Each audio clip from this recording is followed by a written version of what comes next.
तर जळगावच्या रावेर तालुक्यात गारपीट आणि पाऊस झालाय। 500 हेक्टरवरील केळी, मका आणि हळद पिकाचं यामुळे नुकसान झालंय। कोट्यवधी रुपयाचं नुकसान झाल्याची माहिती समोर येते। नुकसानीचे पंचनामे करून मदत करण्याची शेतकऱ्यांनी मागणी केली आहे। जळगावच्या रावेरमध्ये काल अवकाळी पाऊस आणि गारपीट मोठ्या प्रमाणात झाली। यात शेतकऱ्यांचं 500 हेक्टरच्या वर शेतकऱ्यांचं कोट्यवधी रुपयाचं नुकसान झाल्याचा अंदाज या ठिकाणी वर्तवला जात आहे।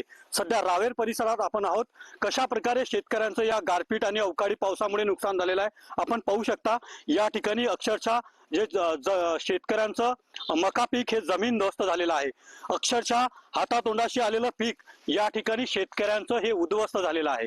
आधीच शेतकरी मोठ्या प्रमाणात संकटात असताना अशा प्रकारे शेतकऱ्यांचं नुकसान होणं, त्यामुळे शेतकरी पुन्हा एकदा हतबल झालेला आहे। त्यामुळे तातडीने पंचनामे करून शेतकऱ्यांना मदतीची मागणी या ठिकाणी शेतकरी वर्गाकडून केली जात आहे। रवी गोरेसह मंगेश ढोले, TV9 मराठी, रावेर, जळगाव।